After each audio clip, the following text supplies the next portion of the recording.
Euphrates নদী অচিরেই তার সোনা বের করে দিবে। কোথায় ইউফ্রেটিস নদী? কোথায়? ইরাক। ফোরাত, ফোরাত, ইউফ্রেটিস অচিরেই তার সোনা বের করে দিবে। আজ পর্যন্ত কি দিয়েছে? তার মানে এটা সামনে, নাকি এটা নিয়ে আর বলার দরকার নাই?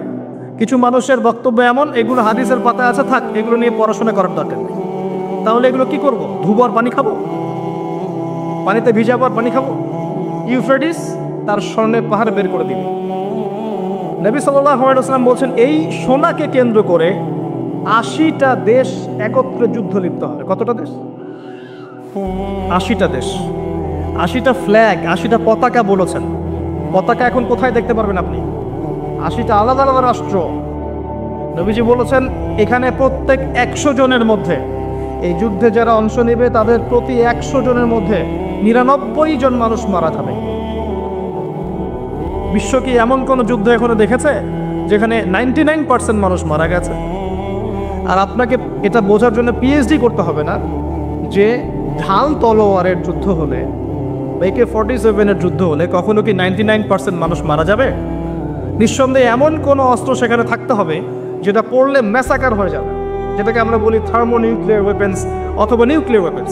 এমন কিছু থাকতে পারে। আর বিশ্বের এখন পরাশক্তিগুলোর হাতে এগুলো আছে। যদি একজন ছুড়ে দেয়, অন্য পরাশক্তি কি বসে থাকবে? সুবহানাল্লাহ। আর মাহফিলের মধ্যে অনেক ডিটেলস ওয়ার্ল্ড অ্যাফেয়ার্সের কথা বলা যায় না।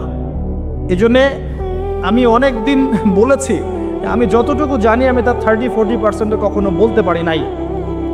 আমি যতটুকু জানি আলহামদুলিল্লাহ এর 30 থেকে 40% আমি কখনো বলতে পারিনি। আর এই ভয়েও বলি না যে আমি যা বলেছি তার মধ্যে এখন মনে হয় 50-60-70% আমি আমল করতে পারছি না। এই ভয়ে আমি কথা বলতে চাচ্ছি না। কথা কি বুঝতে পারছেন?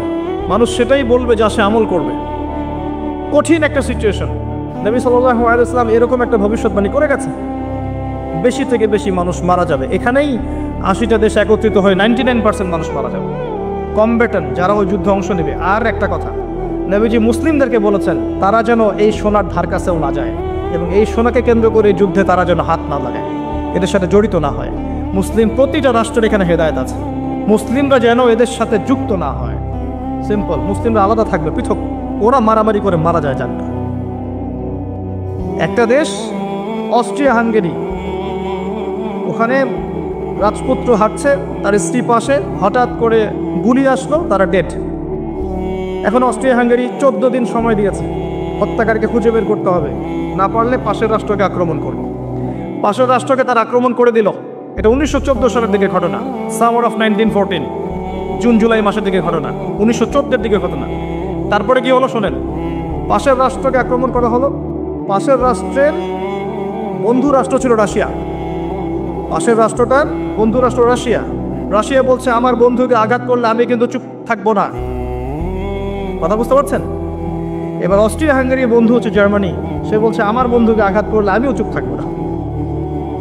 এবার ফ্রান্স বলছে রাশিয়া আমার বন্ধু, অতএব আমিও চুপ থাকবো না। Germany, Austria Hungary, Russia, France যুদ্ধ লেগে গেল।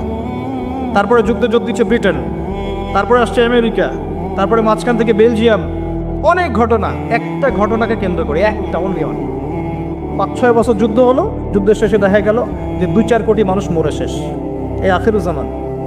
এটা প্রথম বিশ্বযুদ্ধের হিস্ট্রি পড়ে দেখেন। এভাবে সেকেন্ড ওয়ার্ল্ড ওয়ারটা পড়েন। নবীজি এটা বলে গেছেন 1400 বছর আগে যে আখিরুজ্জামানে হারাজ বেড়ে যাবে। হারাজ, হারাজ মানে হত্যাকাণ্ড।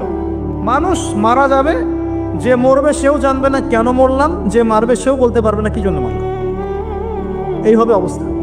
নবীজি এমনভাবে বলেছেন যে সন্তান বাবাকে হত্যা করবে, সন্তান বাবাকে হত্যা করবে, সন্তান মাকে হত্যা করবে, ভাই ভাইকে হত্যা করবে, প্রতিবেশীকে হত্যা করবে।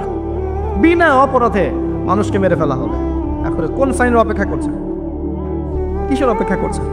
যতগুলো বলেছি এনাফ আপনার বোঝার জন্যে যে এই ওয়ার্ল্ড আর আগের বিশ্বের মতো নাই।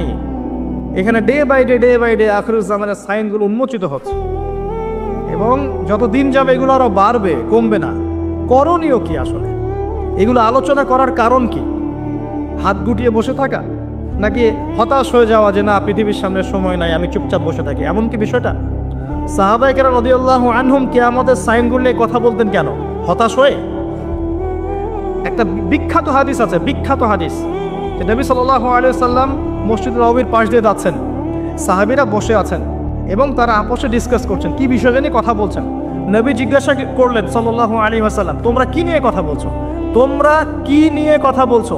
সাহাবীরা বলছেন, আমরা আলামাতুস সাআ নিয়ে কথা বলছি, কিয়ামতের আলামত নিয়ে কথা বলছি। সাহাবীদের এই আলামত নিয়ে কথা বলার কি দরকার ছিল? এটা কি মানুষকে হতাশ করার জন্যে নাকি প্রস্তুতির জন্যে? কোনটা?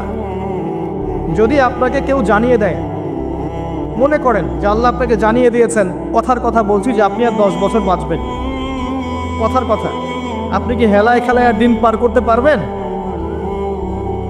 আপনার মাথার মধ্যে থাকবে যে আমার হাতে টাইম কম। সাহাবায়ে কেরাম রাদিয়াল্লাহু আনহুম তখন এটা নিয়ে ডিসকাস করছিলেন। এই হাদিসটাই সেই হাদিস যেখানে 10টা মেজর সাইন বলা হয়েছে। নবীজি বলছেন এই 10টা না আসা পর্যন্ত কিয়ামত হবে না। কি 10টা? 1 নম্বরে বলা হয়েছে যে দাজ্জাল, তারপরে বলা হয়েছে ঈসা ইবনে মারইয়ামের আগমন, তারপরে ইয়াজুজ মাজুজ, দাব্বাতুল আরদ, 3টা ভূমিকম্প। এভাবে নবী সাল্লাল্লাহু আলাইহি ওয়াসাল্লাম 10টার কথা বলেছেন, হাদিসটা পড়ে দেখেন। যাই হোক, ওয়ার্ল্ড যেদিকেই যাক না কেন, পরিস্থিতি যেমনই হোক না কেন, সর্বপ্রথম আমাদেরকে বেসিক ঠিক করতে হবে। কি ঠিক করতে ভাই? বেসিক। নিজে আগে ঠিক হইতে হবে। নিজে ঠিক হওয়ার জন্য প্রথম কাজটা কি? প্রথম কাজ হচ্ছে লেখাপড়া করা। কি করা? পড়াশোনার কোনো বিকল্প নাই, লেখাপড়া সবাইকে করতে হবে। এবং এই লেখাপড়াটা আল্লাহ রাসূল সাল্লাল্লাহু আলাইহি ওয়াসাল্লাম সবার জন্য ফরজের কথা বলেছেন, বলেন নাই? তালাবুল ইলমি ফরিদা আলা কুল্লি মুসলিম, প্রত্যেক মুসলিমের উপরেই এটাকে ফরজ করা হয়েছে। কি ফরজ করা হয়েছে? আমাকে মুফতি হতে হবে, মুহাদ্দিস হতে হবে, মুফাসসির হতে হবে, এই লেভেলে যেতে হবে, এটা ফরজ? জি না, ইসলামের বেসিক জিনিসগুলো আপনাকে জানতে হবে, এটা ফরজ। কেন মুসলিম হয়েও জানবে না যে নামাজের আরকান কয়টা, ফরজ ওয়াজিব কি কি, ইমানের পিলার কি কি, আকীদার মূল বিষয়গুলো কি কি, সুন্নত কাকে বলে, বেদাত কাকে বলে, শিরক কাকে বলে, তাওহীদ কাকে বলে, এগুলো মুসলিমরা জানবে না কেন? কেন একজন মুসলিম 30 বছর পড়াশোনা করেও 30টা সূরা মুখস্থ করতে পারবে না? কেন একজন মুসলিম 40 বছর পড়াশোনা করছে 40টা হাদিস মুখস্থ করতে পারছে না? কেন পারবে না? এটা কি শুধু এক শ্রেণীর মানুষের জন্যে, না কোরআন এবং সুন্নাহ সকলের জন্যে? কোরআন এবং সুন্নাহ কি এক শ্রেণীর মানুষের সম্পত্তি, নাকি সবার জন্য উন্মুক্ত? একজন অমুসলিমও কোরআনুল কারীম পড়ে হেদায়েত পেতে পারে, পারে না? চর্চা না করলে কেমন করে হবে? প্রথম কথা ইলম অর্জন করা। দ্বিতীয় কথা ইলম অনুযায়ী আমল করা। ইলম আছে, আমল নাই, এই ইলমের আসলে কোনো দাম নাই। কথা মনে রাখবেন, ইলম আছে, আমল নাই, এই ইলমের আসলে কোনো দাম নাই। আরেকটা কথা হচ্ছে ইলম আছে কিন্তু ইলমের অহংকার আছে, এটারও কোনো দাম নেই। ইলম আছে, ইলমের অহংকার আছে, এই ইলমেরও কোনো দাম নাই। আল্লাহ পাক আমাদেরকে ইলম অর্জন করে অহংকার মুক্ত মন নিয়ে আমল করার তৌফিক দান করুন, আমিন। এর পরের দরকার হালাল রিজিক। হালাল রিজিক নাই, আমল করে লাভ নাই। যত আমল করেন সব ইন ভেইন, নষ্ট হয়ে যাবে। যত আমল করেন নষ্ট হয়ে যাবে, পরিবেশটা নষ্ট করেন না। যত আমল করবেন নষ্ট হয়ে যাবে যদি রিজিকটা হালাল না থাকে। এখন একটু অনেস্টলি বলি, আমরা কার কার পরিবারে হালাল রিজিক আছে? কত পার্সেন্ট মানুষের পরিবারে? কতগুলো পরিবার পাবেন সুদহীন, ঘুষহীন, দুর্নীতি করছে না? কতগুলো পরিবার পাবেন? খুবই রেয়ার। যারা ব্যবসা করছে দেখবেন মাপে কম দিচ্ছে। এই যে রমজান আসছে, দেখবেন তেলের লিটার চলে যাবে এত, 500, 600, 1000। কি জন্যে? মানে আগেই প্ল্যান করা শেষ, এই রমজানে আমাকে কোটিপতি হওয়াই লাগবে, মাল সিন্ডিকেট করা অলরেডি শেষ। ব্যবসায় যদি আপনি মাপে কম দেন, সিন্ডিকেট করেন, কৃত্রিম সংকট তৈরি করেন, গভর্নমেন্টকে বিব্রতকর অবস্থায় ফেলেন, আপনিও সমান অপরাধী এবং এই রিজিকটাও হারাম। ব্যবসা করার পরেও আপনি হারাম রিজিকের মধ্যে আছেন। এই কৃত্রিম সংকট তৈরি করবেন না। আল্লাহর ওয়াস্তে রমজান মাসে মানুষকে আরো বেশি বেশি খাওয়ান, পণ্যের দাম কমিয়ে দেন, মানুষকে কাপড় দেন, খাদ্য দেন, এতিমের পাশে দাঁড়ান, বিধবার খোঁজ নেন, যাকাতগুলো দিয়ে দেন, সাদাকা বেশি বেশি করেন, কোরআন বেশি বেশি তেলাওয়াত করেন। রমজান মাসে আত্মশুদ্ধির পথে হাঁটেন। কেন আপনি রমজান মাসে দুনিয়ার স্বার্থ চিন্তা করবেন? আল্লাহ পাক বোঝার তৌফিক দান করুন। বেসিক কাজ হচ্ছে আমাদের পারিবারিক আদর্শ ঠিক করতে হবে। এটা কঠিন, কারণ ম্যাক্সিমাম পরিবারের লোকজন কথা শোনে না। দেখবেন আপনি ইমানদার, ইমানের পথে চলছেন, পরিবারের লোকজন কথা শুনবে না, এমনটাও হতে পারে। এবং এটা সুন্নাহ। নূহ আলাইহিস সালামের জীবনে দেখেন একই সুন্নাহ। লূত আলাইহিস সালামের স্ত্রী ঈমান আনে নাই, নূহ আলাইহিস সালামের স্ত্রী ঈমান আনে নাই, ইব্রাহিম আলাইহিস সালামের বাবা ঈমান আনে নাই, নূহ আলাইহিস সালামের ছেলে ঈমান আনেনি। কোথায় যাবেন? মুহাম্মদ সাল্লাল্লাহু আলাইহি ওয়াসাল্লামের চাচারা অনেকেই ঈমান আনে নাই। আপনজনরা কথা নাও শুনতে পারে, তখন আপনাকে স্বতন্ত্র ইসলামিক পরিবার গড়ে তুলতে হবে। পারা যাবে ইনশাআল্লাহ? হালাল খাবেন, স্বতন্ত্র ইসলামিক আদর্শ পরিবার গড়ে তুলবেন। পরিবারের মধ্যে তাওহীদ থাকবে, সুন্নাহ থাকবে, তালিম থাকবে, পর্দা থাকবে, ইসলামী অনুশাসন এবং সংস্কৃতি থাকবে। সারা দুনিয়ায় গোল্লায় যা যাক, আপনি পরিবারটা ঠিক রাখবেন। পারা যাবে ইনশাআল্লাহ? পরিবারগুলো ঠিক করলে সমাজ ঠিক হবে ইনশাআল্লাহ আজ্জা ওয়া জাল। বেসিক কাজে আসেন। আল্লাহ পাক আমাদেরকে প্রতিভা দেননি, সবাইকে কিছু না কিছু প্রতিভা দিয়েছেন এবং নিয়ামত দিয়েছেন। কাউকে জমি দিয়েছেন, কাউকে টাকা দিয়েছেন, কাউকে বুদ্ধি দিয়েছেন, কাউকে বলার ক্ষমতা দিয়েছেন, কাউকে লেখার ক্ষমতা দিয়েছেন। প্রত্যেকের এই প্রতিভাগুলোকে ইসলামের স্বার্থে ব্যয় করা যায় না? যার যার অবস্থান থেকে দিনের কোনো ফিকির করা যায় না?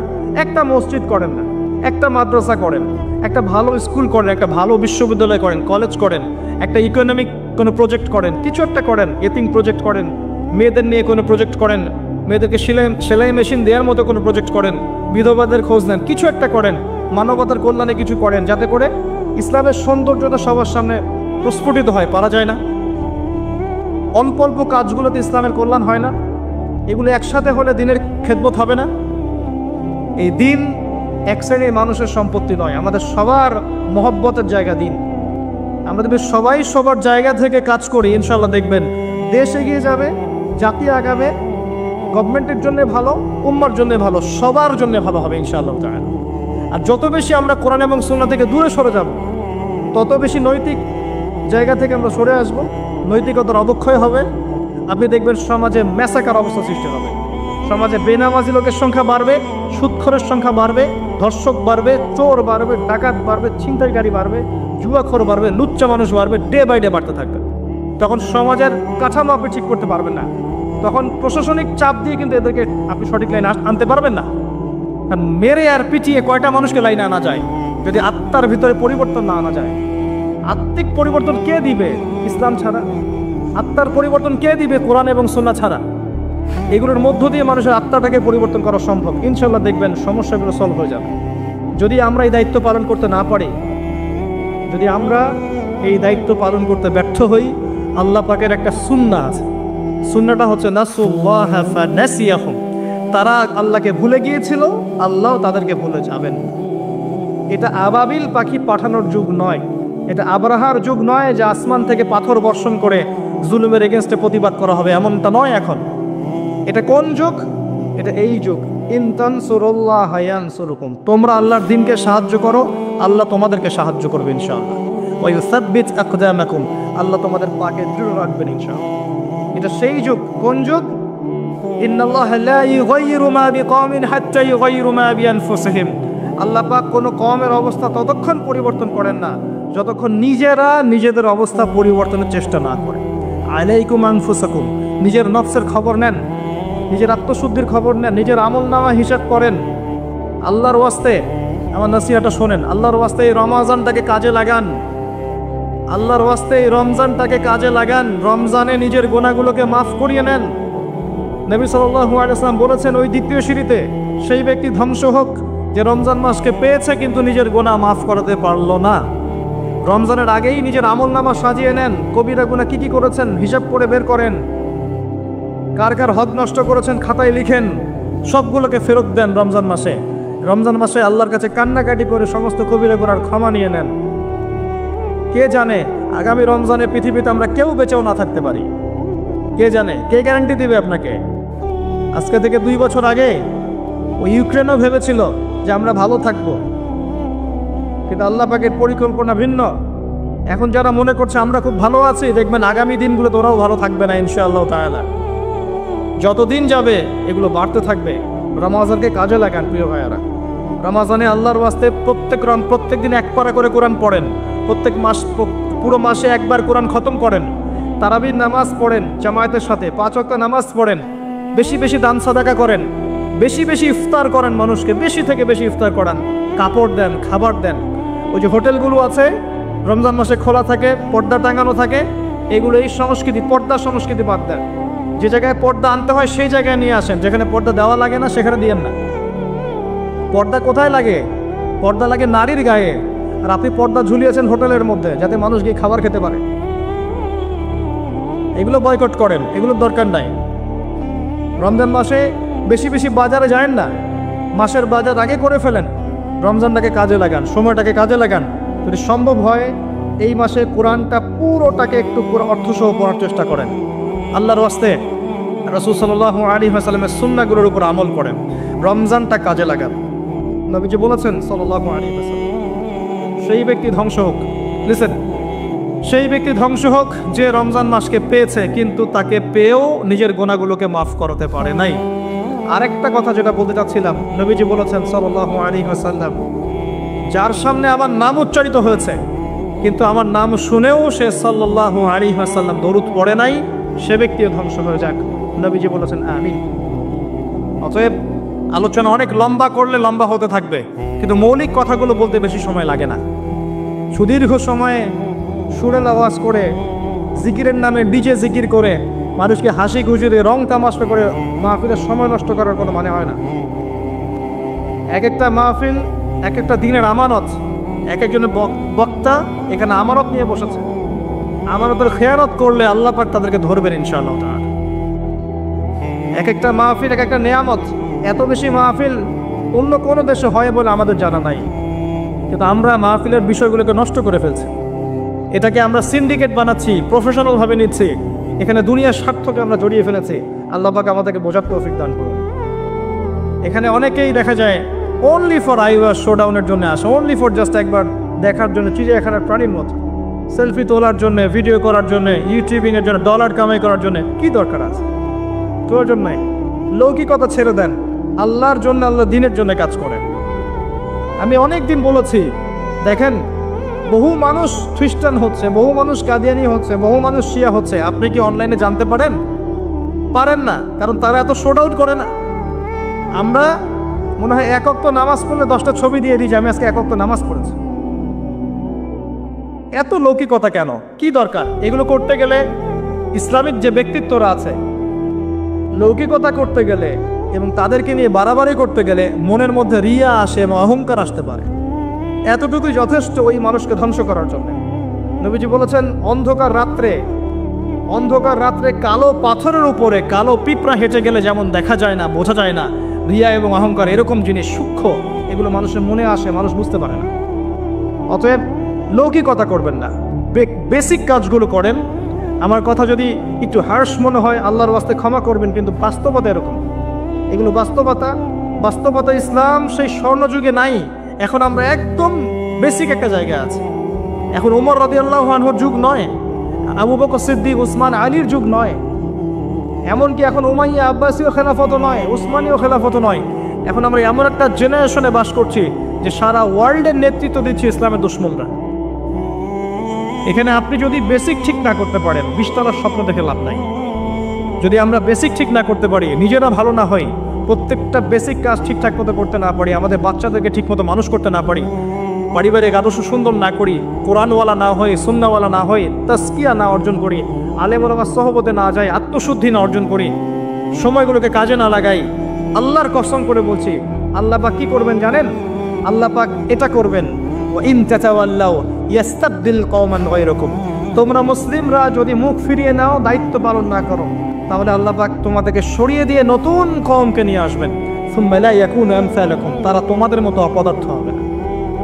আমরা কি চাই আল্লাহ পাক আমাদের সবাইকে সরিয়ে দেখ এবং এই সুযোগটা আমরা হাতছাড়া করতে চাই? আমরা কি এই জীবনটা কখনো পাবো ফিরে? যেই 60-70, 50-60-70, 100 বছরের জীবন আর কখনো ফিরে আসবে? একটা একটা করে দিন রাত বছর চলে যাচ্ছে, আর কখনো ফিরে আসবে? আসবে না। শয়তান 3টা ধোঁকা দিয়ে থাকে। শয়তান বোঝায় এখন অনেক সময় পড়ে আছে, পরে করে নিও। এই করতে করতে কত মানুষ কবরে চলে গেছে, তার ফিকির নাই। শয়তান বোঝায় এখনই এত তাড়াহুড়ার কি আছে, কেবল যৌবন, বার্ধক্যে গিয়ে ভালো হয়ে যেও। শয়তান এগুলো বোঝায়। শয়তান বোঝায় তুমি পারবে না, তোমার দ্বারা হবে না। আবার শয়তান এটাও বোঝায় আমি অনেক জানি, আমার জানার কোনো দরকার নাই। শয়তানের ধোঁকাগুলো থেকে বেঁচে থাকেন।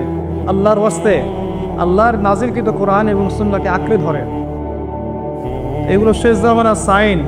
আর কোন সাইনের জন্য অপেক্ষা করছেন? রাসূল সাল্লাল্লাহু আলাইহি ওয়াসাল্লাম বলেছেন যে আখিরুজ জামানে পিতামাতার সাথে দাস দাসীর মতো আচরণ করা হবে। সম্পত্তির জন্যে সন্তান মাকে হত্যা করবে, পিতাকে হত্যা করবে। সম্পত্তির জন্যে ভাই ভাইকে হত্যা করবে, প্রতিবেশীকে হত্যা করবে। এগুলো সব আখিরুজ জামানের নিদর্শন। আর কোন নিদর্শনের জন্য অপেক্ষা করছেন? নবী করিম সাল্লাল্লাহু আলাইহি ওয়াসাল্লাম বলেছেন, শেষ জামানায় মেয়েরা কাপড় পরবে, তারপরেও নগ্ন থাকবে। আর কোন নিদর্শনের জন্য অপেক্ষা করছেন? নবী সাল্লাল্লাহু আলাইহি ওয়াসাল্লাম বলেছেন, وأن ترى الحفاة العراة العالة رياء الشاء يتطاولون في البنيان। কিয়ামতের অন্যতম আলামত বা সাইন হচ্ছে সমাজের সবচেয়ে নিম্ন শ্রেণীর মানুষেরা, যাদের পায়ে স্যান্ডেল ছিল না, গায়ে জামা ছিল না, এই শ্রেণীর মানুষেরা উঁচু উঁচু অট্টালিকা নির্মাণের প্রতিযোগিতা করবে। ফান্তাজির সাআ, তখন কিয়ামতের অপেক্ষা করো। বিগত 300 বছরের বিশ্বের দিকে তাকিয়ে দেখবেন, যাদের এক সময় গায়ের জামা ছিল না, তারা আজকে 100-200 তলা বিল্ডিং করেছে। প্রতিটা সেক্টরেই, ব্যক্তিগত জীবনে এমন হয়েছে, পারিবারিকভাবে হয়েছে, সামাজিকভাবে হয়েছে, ওয়ার্ল্ড অ্যাফেয়ার্সের ক্ষেত্রেও হয়েছে। এমন অনেক কান্ট্রি ছিল যেই কান্ট্রির মাথাপিছু আয় ছিল একদম নিম্নমানের। হঠাৎ করে তেলের কুয়া পেয়ে গেল, বিক্রি করে করে করে করে 100 তলা, 200 তলা, 300 তলা। কে কার চেয়ে বেশি বিল্ডিং করবে? ভোগবিলাসী জীবনযাপনে ব্যস্ত হয়ে গেল এবং পশ্চিমাদেরকে বন্ধু বানিয়ে নিল, মুসলিমদের সম্পদ ওদের হাতে তুলে দিল। সব চলছে। কোন সাইনের জন্য অপেক্ষা করছেন? জি বলেছেন সাল্লাল্লাহু আলাইহি ওয়াসাল্লাম, যখন দেখবে মেয়েদের সংখ্যা দিন দিন বাড়বে, ছেলেদের সংখ্যা কমতে থাকবে। যখন দেখবে মেয়েরা ছেলেদের পোশাক পরবে আর ছেলেরা মেয়েদের পোশাক পরবে। যখন মানুষ মাদকদ্রব্যকে হালাল করে নেবে, মানুষ মদ খাবে, নাম রাখবে ভিন্ন, মদের নাম উল্টা রেখে মদ খাবে। মানুষ জেনা করবে, জেনাকে বৈধ মনে করে করবে। এখনকার যে জেনারেশন ফ্রি মিক্সিংয়ে আছে, গার্লফ্রেন্ডের সাথে অ্যাফেয়ার করে, জেনা করে, পর্ন দেখে, পতিতালয়ে যায়, এরা জেনাকে হালালই মনে করে। এদের মধ্যে কেউই মনে করে না যে গার্লফ্রেন্ড বয়ফ্রেন্ডের সম্পর্কটা না যায়, সেটা মনে করে না। এদেরকে শেখানো হয়েছে এটা পবিত্র প্রেম, এদেরকে শেখানো হয়েছে এটা পবিত্র প্রেমের সম্পর্ক। এবং বিভিন্ন মুভিজ দেখে দেখে, গান শুনে শুনে, পর্ন দেখে দেখে, পশ্চিমা সংস্কৃতি এবং অপসংস্কৃতি দেখে দেখে এদের মাইন্ডসেট তেমন হয়ে গেছে, এরা এটাকে হালাল মনে করছে। আজকের টাটকা নিউজ হচ্ছে যে বিগত 8 দিনে এদেশের মাটিতে 41টা শিশুকে ধর্ষণ করা হয়েছে। আমি অনেক দিন আগে বলেছিলাম, যখন ফ্রি মিক্সিং বাড়বে, নারী পুরুষের এই অবাধ মেলামেশা বাড়বে, তখন ধর্ষণ ডে বাই ডে বাড়তে থাকবে, জেনা ডে বাই ডে বাড়তে থাকবে। এবং যত বেশি মেয়েরা বেপর্দায় বাইরে ঘুরবে এবং পুরুষের পোশাক পরে ঘুরবে এবং এমন পোশাক পরে ঘুরবে যেই পোশাক পরেও তারা নগ্ন, তত বেশি ধর্ষণ বাড়বে, আর জেনা বাড়বে, পরকীয়া বাড়বে, ব্যভিচার বাড়বে। এগুলো যখন বাড়বে, বাড়তে বাড়তে এমন একটা পর্যায়ে যাবে যে মানুষ মেয়েদের দিক থেকে আকর্ষণ হারিয়ে ফেলবে, তখন ছেলে ছেলের সাথে জেনা করবে। এটা এখনকার নতুন সমস্যা। পুরো বিশ্ব জুড়ে এই সমস্যা চলছে, ইনক্লুডিং আমাদের কান্ট্রিতে এই সমস্যা চলছে। সমকামীরা এখন অধিকার খুঁজছে, তাদের সংগঠন আছে, তারা অধিকারের আন্দোলন করতে চেষ্টা করছে।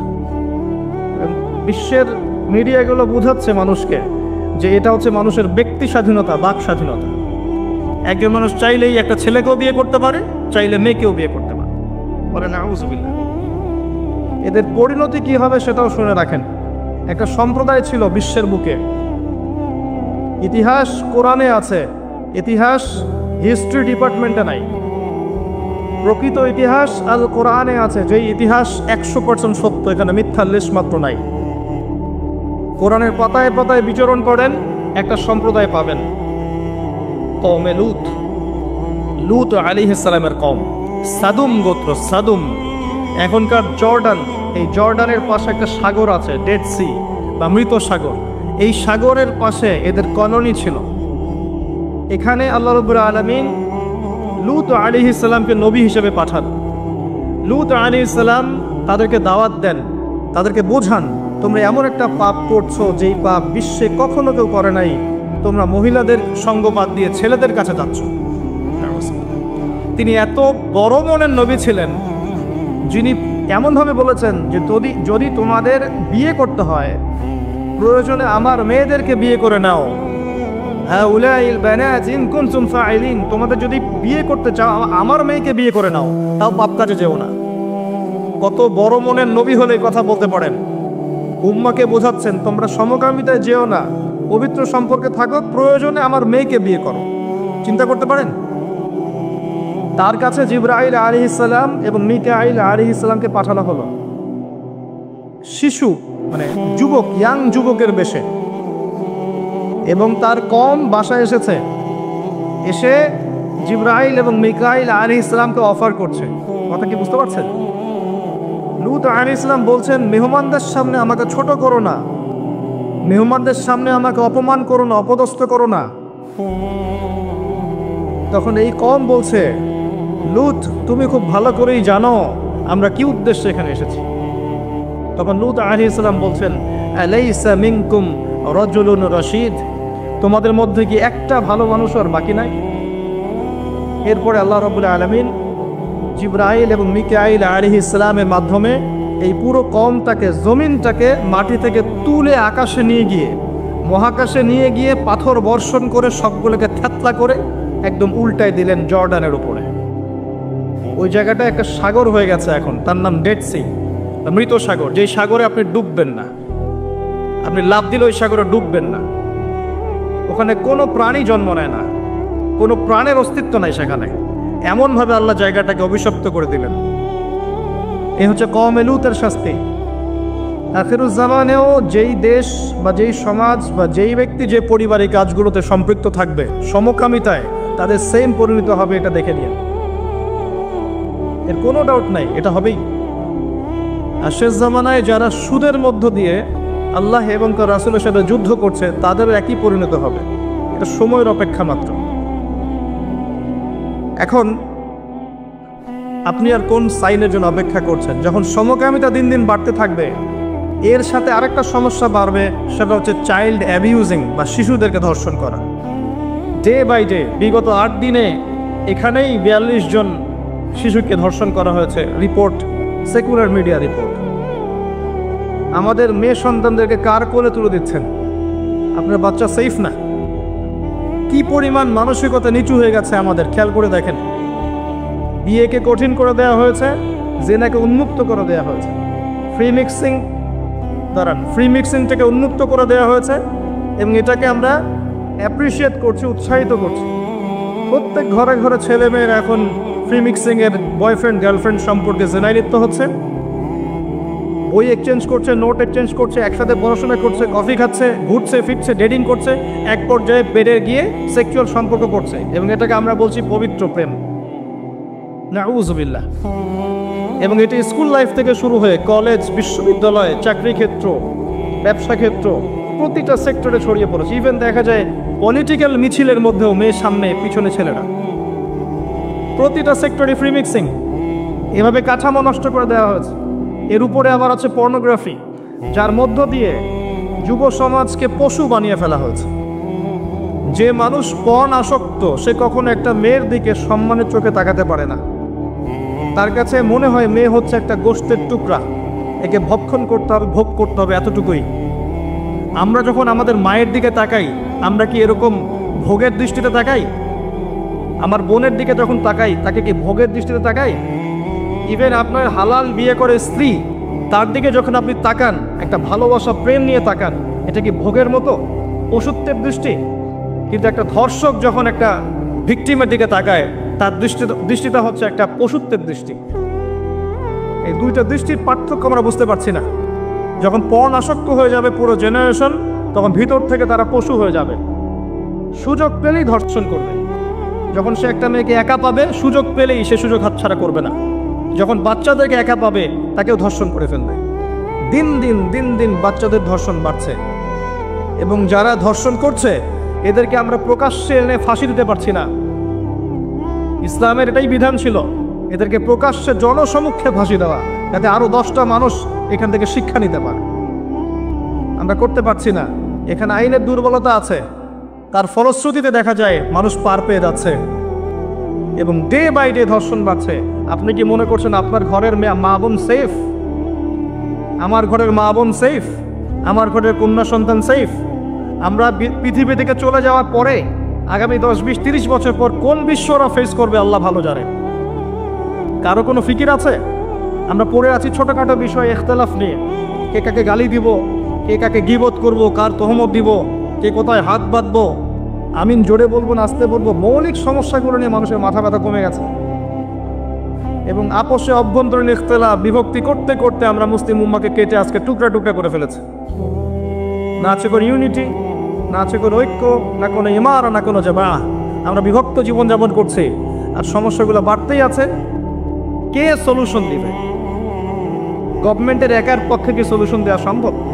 প্রশাসনের একার পক্ষে সব সমস্যা ডিল করা সম্ভব? আমরা প্রত্যেকে যার যার অবস্থান থেকে সচেতন না হই, দায়িত্ব পালন না করি, তাহলে আমাদের এই পুরো সমাজটা নষ্ট হয়ে যাবে। সমাজ নষ্ট হয়ে গেলে আমরাও ভালো থাকতে পারবো না, আমার ঘরেও সেই বিষ বাষ্প আসবে। সমাজ যদি ধ্বংস হয়ে যায় আমার ঘরও সেই থাকবে না, আমার ঘরেও সেই ফিতনা আসবে, তখন আমাকেও ভিকটিম হতে হবে। এগুলো আখিরুল জামানের sign. Day by day rate বাড়বে, দেখবেন চাইল্ড অ্যাবিউজিং বাড়ছে। আমি আপনাকে এর পরের লেভেলটাও বলে দিচ্ছি, মিলিয়ে নিয়ে আজ থেকে 5-10 বছর পরে ইনশাআল্লাহ তাআলা যে মানুষগুলো বাহ্যিক জ্ঞান এবং অভ্যন্তরীণ জ্ঞানকে কাজে লাগিয়ে আল্লাহর নূর দিয়ে পৃথিবীটাকে দেখবে, তারা আপনাকে আগামী দিন সম্পর্কে কিছুটা হলেও সতর্ক করতে পারবে ইনশাআল্লাহ। আর আমি অনেক দিন বলেছি, বাহ্যিক নলেজ আপনি বই পড়ে পেতে পারেন, আলেম ওলামার সোহবতে গিয়ে পড়তে পারেন, কনস্ট্রাকটিভ সিলেবাসে পড়াশোনা করলে করতে পারেন, কিন্তু ইন্টারনাল নলেজ আল্লাহর পক্ষ থেকে আসে। যখন আসবে, কখন আসবে? যখন আপনার কলবের মধ্যে আল্লাহর নূর থাকবে। নূর কখন থাকবে? যখন একটা কলব বেশি বেশি আল্লাহ জিকির করে, যখন বেশি বেশি মানুষ কোরআন তেলাওয়াত করে, কোরআন নিয়ে ভাবে, চিন্তা করে, গবেষণা করে, হাদিস নিয়ে ভাবে, ফিকির করে, তাদাব্বুর করে, তাফাক্কুর করে, যখন একটা কলবের মধ্যে হিংসা থাকে না, বিদ্বেষ থাকে না, রিয়া অহংকার থাকে না, লোক দেখানো বিষয় থাকে না, দুনিয়ার প্রেম থাকে না, মোহ থাকে না, তখন কলবের মধ্যে নূর আসে। এই নূর যখন আসবে তখন আপনি খিজির আলাইহিস সালামের মতো দূর পর্যন্ত দেখতে পারবেন ইনশাআল্লাহ। কেন নৌকা ফুটা করা হয়েছে, কেন এই বাচ্চাকে হত্যা করা হয়েছে, আর কেন দেয়াল নির্মাণ করা হয়েছে, আপনি খিজিরের মতো বুঝতে পারবেন আলাইহিস সালাম, যেটা মূসা আলাইহিস সালাম বুঝতে পারেন নাই। আমার কথা কি ধরতে পারেন? সূরা কাফের মধ্যে এটা আছে না? মূসা আলাইহিস সালামের কাছে বাহ্যিক দৃষ্টি ছিল, আর খিজির আলাইহিস সালামের কাছে বাহ্যিক জ্ঞান, ইন্টারনাল অবজারভেশন দুটোই ছিল। তাই তিনি অনেক দূর পর্যন্ত দেখতে পেরেছেন। আল্লাহ নূর যখন আসবে কলবে, আপনিও দেখতে পারবেন। আগামীতে কি হবে আপনাকে আমি একটু ধারণা দিচ্ছি। আগামীতে ইনশাল্লাহ দেখবেন চাইল্ড অ্যাবিউজিং এর সাথে সাথে মানুষ গবাদি পশুর সাথে জেনা করা শুরু করে। আল্লাহর ভরসা করে কথাটা বলে যাচ্ছে, মিলিয়ে নিয়ে। একটা দিন বলেছিলাম অনেক দিন আগে, আজকে থেকে 5 থেকে 7 বছর আগে, যে একটা সময় আসবে যখন সমাজের মধ্যে ক্যাশ, কাগজের টাকা বলে কিছু থাকবে না। একটা সোসাইটি আসবে ক্যাশলেস সোসাইটি, খালি ডিজিট পার করবেন, জাস্ট ডিজিট পাস করবেন, ইলেকট্রনিক মানি, এভরিভার ইলেকট্রনিক মানি। আসবে বিটকয়েন, আসবে ক্রিপ্টোকারেন্সি। সবচেয়ে ডেঞ্জারাস বিষয় হচ্ছে ক্রিপ্টোকারেন্সির, যে ক্রিপ্টোকারেন্সির উপরে গভর্নমেন্টের কোনো নিয়ন্ত্রণ থাকবে না। এটা সবচেয়ে মারাত্মক বিষয়। একটা বড় পরিসরের রাষ্ট্রকে দেউলিয়া বানানো সম্ভব এই পলিসির মধ্য দিয়ে। যারা ইকোনমিক সেকশনে পড়াশোনা করেন, গবেষণা করেন, তাদের কাছে জিজ্ঞাসা করেন। আর তাদের কাছে জিজ্ঞাসা করেন যারা নর্মাল ইকোনমিক্সের সাথে ইসলামিক ইকোনমিক্স জানে, তাদেরকে জিজ্ঞাসা করবেন। একমুখী শিক্ষায় শিক্ষিতদেরকে জিজ্ঞাসা করলে আপনি সলিউশন পাবেন না। বাংলাদেশে সবচেয়ে ভালো বিষয় হচ্ছে, মেবি 2006 বা 2012 বা 14 সালটা আমার ঠিক মনে নাই, এই ক্রিপ্টোকারেন্সি ইউজিংটাকে বাংলাদেশ গভর্নমেন্ট হারাম করেছিল। অনেক দূরদর্শিতার পরিচয় দিয়েছেন এখানে, আমি ধন্যবাদ জানাই তাদেরকে। যতদিন যাবে এই ফিতনাগুলো বাড়তে থাকবে, মানুষকে লুটে নেওয়া হবে এভাবে। আপনার আমার সম্পদ সুদের মধ্য দিয়ে লুটে নেওয়া হয়েছে, সম্পদ পেপার মানির মধ্য দিয়েও সাক করা হয়েছে। পৃথিবীর একটা অংশ দিন দিন ধনী হয়েছে, আর একটা অংশ ডে বাই ডে প্রপার্টি ডিস্ট্রিবিউশনের মধ্যে চলে গেছে। এগুলো বুঝতে আরো সময় লাগবে, আরো দিন যেতে দেন, 5 বছর 10 বছর যাক, আপনারা নিজেরাই বুঝতে পারবেন ইনশাআল্লাহ। বিষয়টা হচ্ছে যে এগুলো ভবিষ্যৎবাণী নয়, এগুলো বর্তমান। যখন মানুষ বাহ্যিক এবং অভ্যন্তরীণ জ্ঞান রাখবে না, তার কাছে বর্তমানের ঘটনাকে ভবিষ্যৎ মনে হবে। বর্তমান সম্পর্কে মানুষ যখন ওয়াকেফাল থাকবে না, গাফেল থাকবে যে বিশ্বে কি হচ্ছে, কি চলছে, জিওপলিটিক্সে কি চলছে, মিলিটারি সেকশনে কি চলছে, ইকোনমিক্সে কি চলছে, এই ফিতনাগুলোর মধ্যে, তখন মানুষের কাছে মনে হবে এগুলো হয়তো ভবিষ্যৎবাণী। আসলে এগুলো ভবিষ্যৎবাণী নয়, এগুলো সবই বর্তমান। বর্তমান সম্পর্কে আপনি অজ্ঞ বলেই বা আপনি জ্ঞান অর্জন করার ফিকির নেই বলেই আপনার কাছে এগুলোকে ভবিষ্যৎবাণী মনে হচ্ছে। আপনি 2 চোখ খোলেন, খিদিরের মতো হন আলাইহিস সালাম, আপনি দেখবেন সবকিছু আপনার কাছে স্পষ্ট হয়ে যাবে ইনশাআল্লাহ। আমরা এমন একটা সময় বাস করছি যেখানে আখিরুজ জামানের ম্যাক্সিমাম সাইনগুলো দেখা যাচ্ছে। ম্যাক্সিমাম ডে বাই ডে আপনি ধর্ষণের বৃদ্ধি দেখতে পারবেন, ডে বাই ডে আপনি জেনা বাড়বে দেখবেন, মাদকদ্রব্য মানুষ বেশি বেশি খাবে। একটা মানুষ খুঁজে পাবেন না যে ব্যক্তি সুদ থেকে 100% মুক্ত থাকতে পারবে, একটা মানুষও পাবেন না। কিসের দাড়ি আর কিসের আমার টুপি আর কিসের জুব্বা, এগুলো বাদ দেন, বাহ্যিক বিষয় বাদ দেন, ইন্টারনালে আসেন। মনে করেন আমি একটা বাসায় ভাড়া থাকি, এখন বাসার মালিক লোন নিয়ে বাড়ি করেছে, আমার মতো আরো 10টা ভাড়াটিয়া আছে, সবার টাকা নিয়ে সে লোন শোধ করছে, পরোক্ষভাবে আমিও সুদ খাচ্ছি, এখানে আমিও সুদের সাথে সম্পৃক্ত আছি। এটা সেই জামানা যে জামানা সম্পর্কে নবী সাল্লাল্লাহু আলাইহি ওয়াসাল্লাম বলেছিলেন যে ব্যক্তি সুদ থেকে দূরে থাকতে চাইবে আখিরুজ জামানে তার গায়েও সুদের ছিটাফোঁটা গিয়ে লাগবে, কেউ মুক্ত থাকতে পারবেন না। টপ টু বটম দেখবেন সুদি কারবারের সয়লা। আর কেন রাগ হচ্ছেন আমার সাথে? আল্লাহ রাব্বুল আলামিন পবিত্র কোরআনে বলেছেন, ইয়া আইয়ুহাল্লাযীনা আমানু, আমি আপনাকে আল্লাহর কালামটুকু শোনাতে এসেছি। জোর করে কাউকে কিছু মানানো যায়? এটা ইসলাম শেখায়? ইসলাম তরবারির জোরে কোনো কিছুকে মানতে শেখায়? ইসলাম শুধু দাওয়াত দিতে শেখায়। ফাযাক্কির ইন্নামা আনতা মুযাক্কির, শুধু অনুবাদ করতে চাচ্ছি আল্লাহর কথা। যে কোনো আলেমের কাছে গিয়ে অনুবাদের সত্যতা যাচাই করে নিয়েন। আল্লাহ বলছেন, ইয়া আইয়ুহাল্লাযীনা আমানু, হে মুমিনগণ, ইত্তাকুল্লাহ, তোমরা আল্লাহকে ভয় করো, ওয়া যারু মা বাকিয়া মিনার রিবা, সুদগুলো ছেড়ে দাও, সুদের অবশিষ্ট অংশগুলো ছেড়ে দাও, ইন কুনতুম মুমিনিন, যদি প্রকৃত অর্থে মুমিন হয়ে থাকো।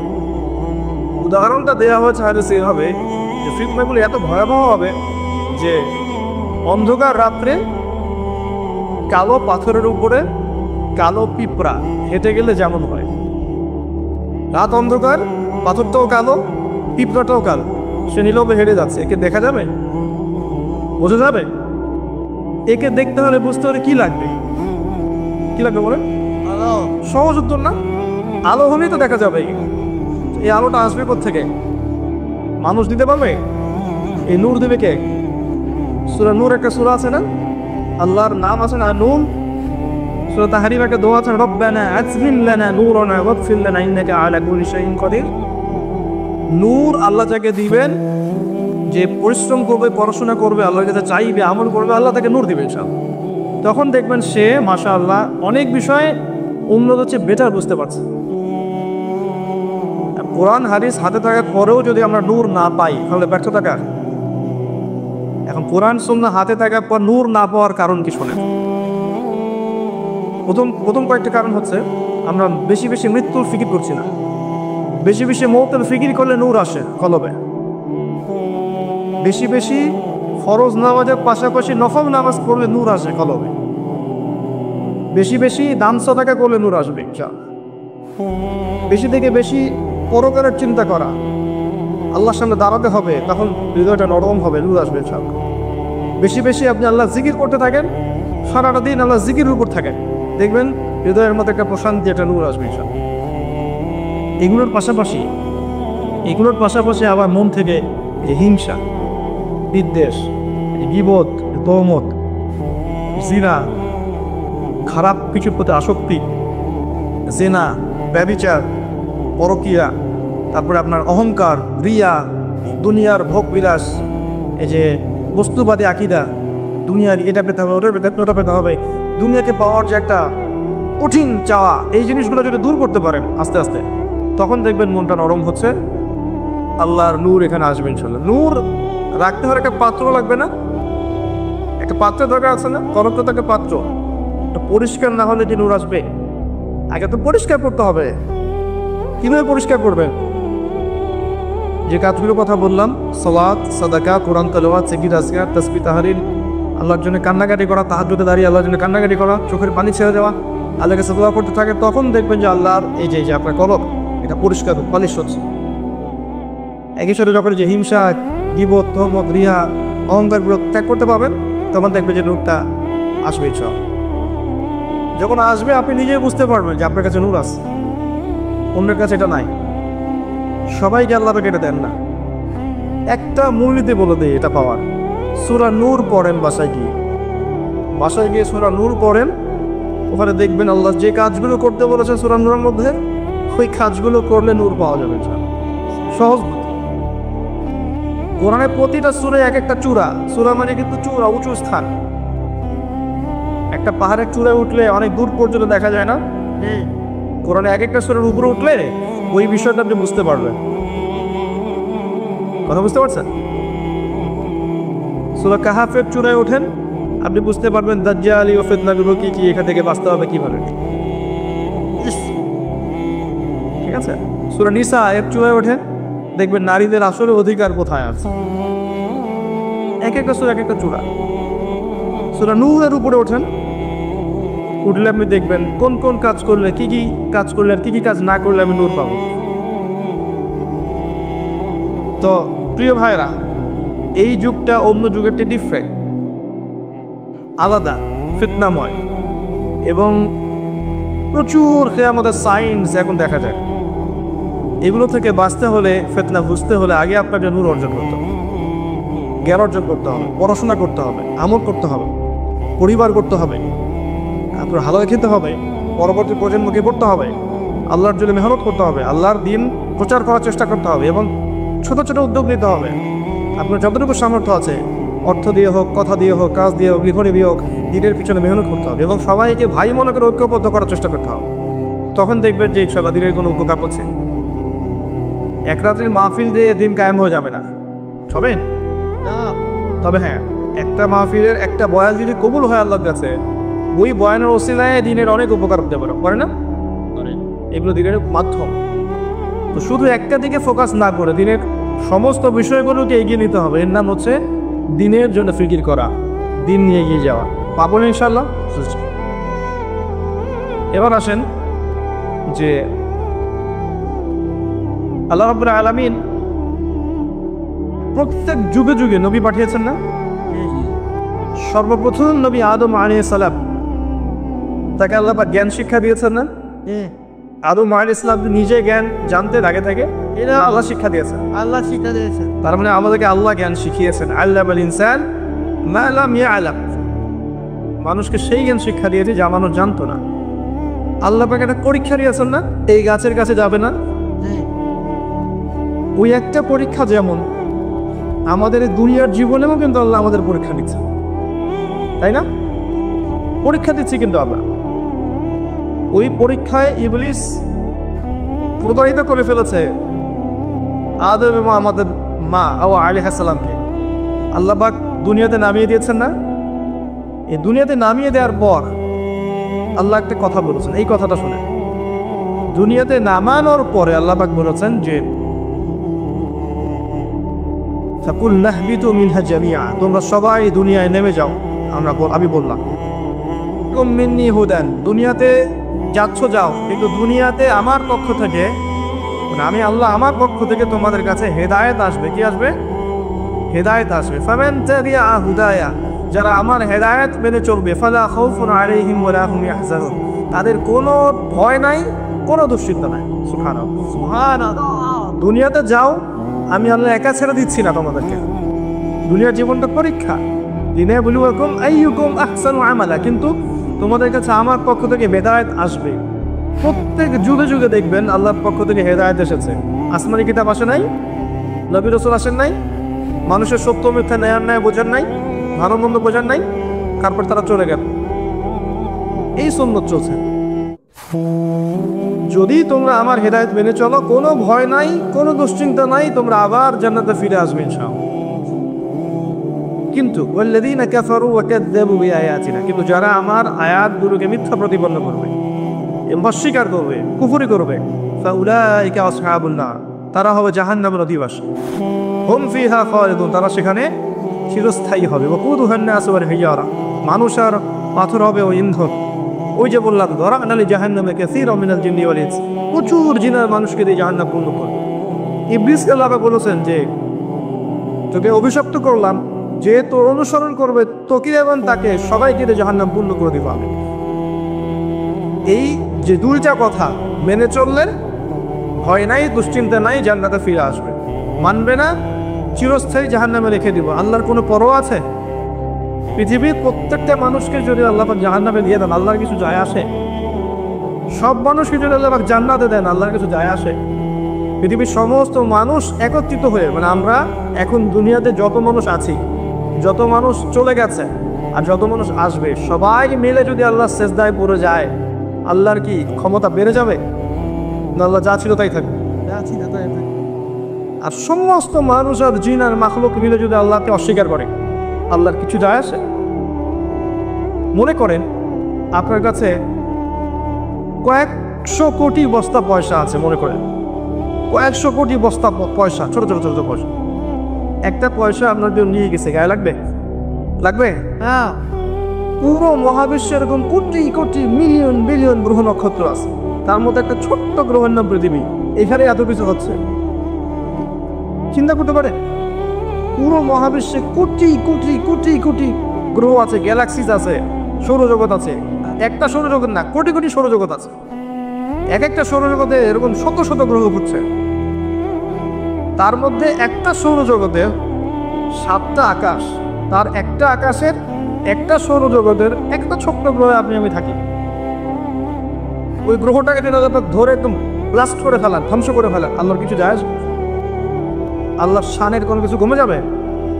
আর এই গ্রহে বসে মানুষ আজকে সারা বিশ্বের এরকম দাপট দেখায় পারে। আজকে দুনিয়ার দিকে তাকালে মনে হয় যে মানুষই সব, তাই না? অবশ্য আল্লাহ বলেছেন হাল আতা আলাল ইনসান হিনুম মিনাদ দাহরি লাম ইয়াকুন শাইআন মাযকুরা, মহাকারের একটা সময় চলে গেছে যখন মানুষ কোন আলোচ্য বিষয় ছিল না, যে মানুষ বলে কিছু হবে কখনো। আল্লাহর জ্ঞানে ছিল, আল্লাহ পাক জানতেন। আমরা কোন আলোচ্য বিষয় ছিলাম। আর আজকের একজন মানুষ পৃথিবীতে কি করছে?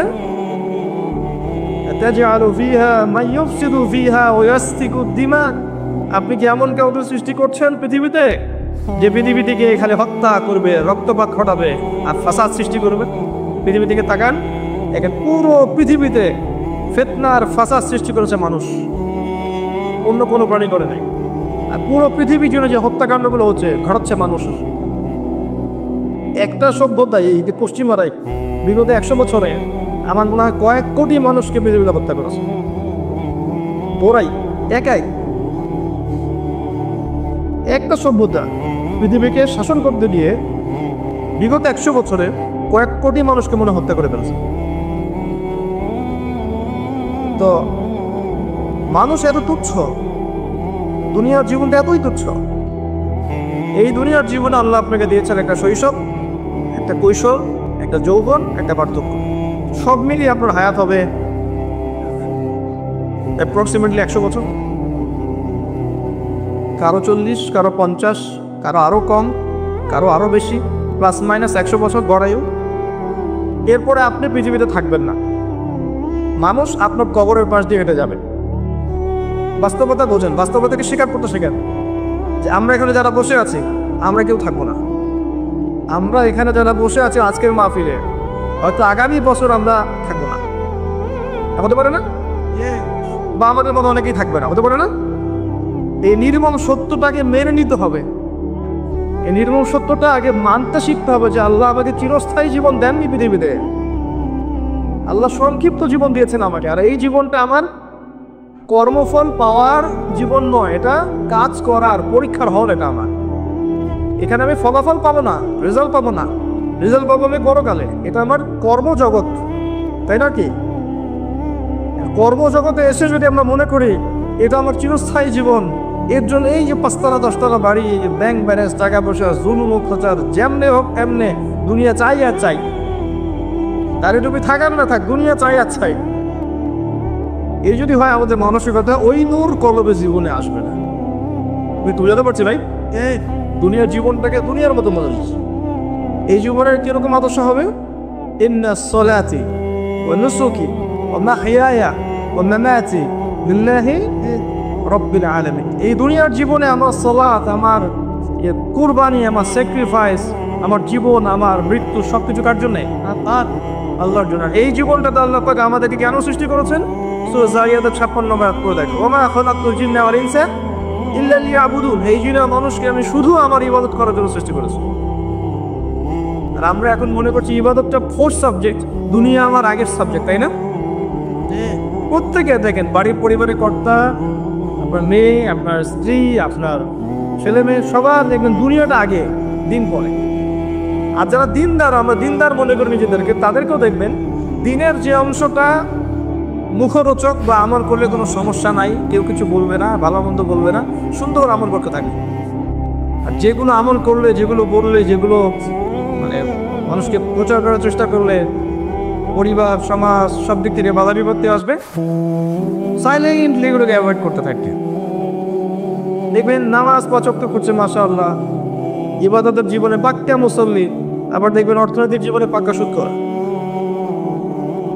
দেখবেন সদকা করছে, দান সদকা করছে, ফরজ জাকাতি দিবে না। দেখবেন মাশাআল্লাহ তাহাজ্জুদ গুজার মেয়েকে দেখবেন মাশাআল্লাহ জিন্স আর গেঞ্জি পরে পড়ছে। দেখবেন বাপ হাজি মানুষ, অনেক সময় দেখা যায় বাবা আলেম, আর ছেলে দেখা যায় যে দাড়ি শেভ করে ঘুরে বেড়াচ্ছে সামনে। আমরা কি করছি জানেন? যেগুলো আমাদের ভালো লাগে, সহজ মনে হয়, সেগুলো করতে খুব কঠিন। যেগুলো একটু কঠিন লাগে, যেগুলো করলে একটু বাধা বিপত্তি আসে, 10টা কথা শুনতে হয়, একটু গালমন্দ শুনতে হয়, ওগুলো করতে চাই না। আল্লাহ এদের জন্য একটা সুসংবাদ দিয়েছে, শোনেন। সূরা বাকারা আয়াত নাম্বার 85। আল্লাহ বলেছেন, আফাতুমিনুনা বিবাদিল কিতাব ওয়া তাকফুরুনা বিবাদ। হে মানুষ, তোমরা কি আল্লাহর কিতাবের কিছু অংশকে মানো আর কিছু অংশকে মানো না? ফামা জাযাউ মান ইয়াফআলু যালিকা ইল্লা খিজয়ুন ফিল হায়াতিদ দুনিয়া। যারা এমন আকীদা রাখবে, এমন আমল করবে যে কোরআন এবং হাদিসের কিছু অংশ মানে, কিছু অংশ মানে না, ওদের প্রতিদান হচ্ছে এই দুনিয়াতে আমি ওদেরকে লাঞ্ছিত করে দিব। এই দুনিয়াতে আমি ওদেরকে লাঞ্ছিত করে দেব। এটা একটা কারণ, ইসলামের শত্রুদের দ্বারা মুসলিমদের লাঞ্ছিত হওয়ার এটা একটা কারণ। মুসলিমরা কিছু অংশ মানে, এখন কিছু অংশ মানে না। ওরা উন্নতি করে নাই, আমরা অধঃপতনে তলে গিয়েছি। আমাদের কাছে সব আছে, জনসংখ্যা আছে, দেশ আছে, প্রাকৃতিক সম্পদ আছে, সামরিক বাহিনী আছে, অস্ত্রশস্ত্র আছে, প্রতিটা জিনিস আমাদের কাছে আছে মুসলিমদের মধ্যে। সমস্ত মুসলিম কান্ট্রিগুলো দিকে তাকিয়ে দেখেন, সব দিয়ে ভর্তি আমাদের দেশ এবং আমাদের মুসলিম কান্ট্রিগুলো। তারপরেও দেখবেন ওরা আমাদের উঠতে বলে উঠছি, বসতে বলে বসে। এটা আমাদের ধর্মীয় নৈতিকতার অধঃপতনের ফল। আমরা পড়াশোনা করতে চাচ্ছি না, আমরা পড়া অনুযায়ী আমল করতে চাচ্ছি না, খালেস হবে দিনের প্রচার খেদমত প্রতিষ্ঠা করতে চাচ্ছি না, দুনিয়া স্বার্থ চাচ্ছি। আমরা পারিবারিক আদর্শ করতে পারছি না, যুব সমাজকে সঠিক পথে আনতে পারছি না, আমরা আমাদের বিয়ে থেকে পর্দা আনতে পারছি না, আমরা বেসিক কাজগুলো করতে পারছি না, 5 ওয়াক্ত সালাত করতে পারছি না, যাকাত দিচ্ছি না, রমজানের শ্রম রাখছি না, আমরা দান সদকা করতে চাই না, এদিমের ভরণ পোষণ নিতে চাই না, বিধবার খোঁজ দিতে চাই না, অসহায় নারীদের পাশে দাঁড়াতে পারি না, আমরা অনেক কিছুই পারি না। বেসিক কাজ যেগুলো একদম প্রাইমারি লেভেলের কাজ, এগুলোতে আমাদের অনেক ঘাটতি। হাত উঁচু করতে বলবেন, কতজন কোরআন তেলাওয়াত করতে পারে দেখবেন যে বেশিরভাগ হাতই নেই, নিচে আছে, অল্প কয়েকটা হাত উপরে থাকবে। 90% মুসলিম বলেন, দেখবেন 90% মুসলিমের মধ্যে মেজরিটি সংখ্যক কোরআন বিশুদ্ধ করে পড়তে পারে না, যারা পারে অর্থ বোঝে না। বেসিক কাজ, এই বেসিক কাজগুলোই আমরা করি নাই, প্রাইমারি লেভেলের কাজ। তাই আজকে আল্লাহ পাক আমাদেরকে লাঞ্ছিত করেছে। এটা আল্লাহ সুন্নত। আল্লাহ পাক সময় দেন, ওই যে বললাম দুনিয়ার হায়াত দিয়েছে, সময় দেন, এই সময়ের মধ্যে পরীক্ষা করেন, নিয়ামত দেন, পরীক্ষা করেন, সুযোগ দেন, পাপ করলে আবার ফিরে আসার চান্স দেন। এক পর্যায়ে তখন দেখেন যে তারা মোটেই আল্লাহর দিকে ফিরে আসছে না, তারা আল্লাহকে গুরুত্ব দিচ্ছে না, রাসূলকে গুরুত্ব দিচ্ছে না, দিনকে হাসি ঠাট্টার পাত্র পাঠিয়েছেন। আল্লাহ ওদেরকে সরিয়ে দিয়ে নতুন কমবে নিয়ে আসেন, তাদেরকে সুযোগ দেন। তারা যদি আল্লাহ আনুগত্য করে, সফর করে, তারাও যদি আমরা আনুগত্য না করে আবার সরিয়ে দিয়ে নতুন কম নিয়ে আসবেন। এটা হলো সুন্নাত। আদম আলাইহিস সালামকে যখন পৃথিবীতে পাঠানো হয়েছে, তার পরের দিকে তাকান, আপনি সুন্নাতটা এখন বুঝতে পারেন। আমি ফের বোঝাচ্ছি। নূহ আলাইহিস সালামের যুগে আসে, 950 বছর দাওয়াত দিয়েছে না?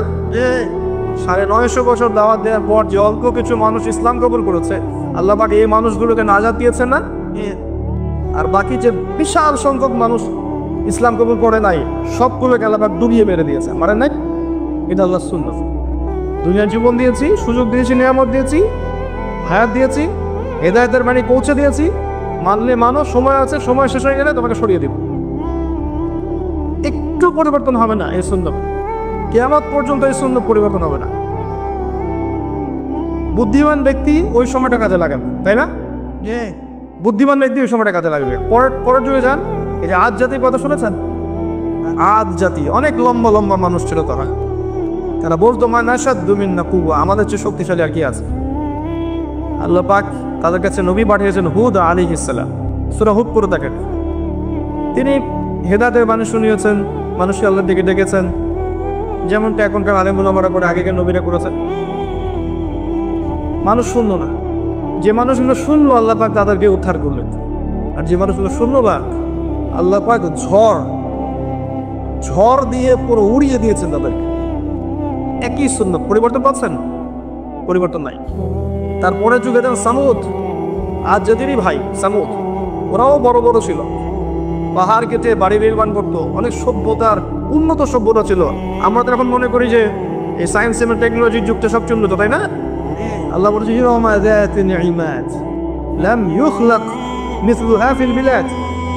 ওই ইমাদ জাতি, ওই গোত্রের মতো এত উন্নত মানের সভ্যতা পৃথিবীতে আর সৃষ্টি হয়নি। লাম ইউখলাক মিসলুহা ফিল বিলাদ, এরকম কোনো বিলাদই হয়নি পৃথিবীতে। ওরাও খুব অহংকার করেছিল। আল্লাহ পাক সময় দিয়েছিলেন, কাজে লাগাতে পারে নাই। এরপর কি হয়েছে? বজ্রপাত কোনটা?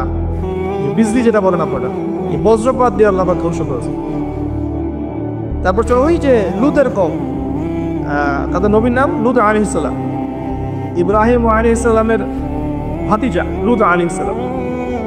তো তিনি থাকতেন ওই জর্ডানের ডেড সি, যে জায়গাটা আছে এখন জর্ডানের ডেড সি, এই জায়গাটার মধ্যে তাদের কওমটা ছিল। ওই কওমটা ছিল সমকামী বোঝেন তো? বোঝেন নাই? মানে কথাগুলো বলতে খারাপ লাগে আসলে। পুরুষের সাথে জেনা করতো না, এটাকে হোমোসেক্সুয়ালিটি বলে ইংরেজিতে। এটা বলে না কি শেষ জামানায় এই উম্মতে মুহাম্মাদের মধ্যে এই ফিতনাটা বাড়বে, হাদিস এসেছে এবং এটা বেড়েছেও। কিন্তু যখন মেয়েরা নগ্ন হয়ে করা শুরু করেছে, প্রচুর ধর্ষণ বেড়েছে, জিনা বেড়েছে, ব্যভিচার বেড়েছে, পরকীয়া বেড়েছে। একটা পর্যায়ে মেয়েদের প্রতি ছেলেরা আকর্ষণ হারিয়ে ফেলবে, কিছু কিছু ছেলে। তখন ছেলেরা ছেলেদের পিছনে যাওয়া শুরু করবে এবং সেটা হচ্ছে এখন। এই দেশেও এরকম মানুষ আছে।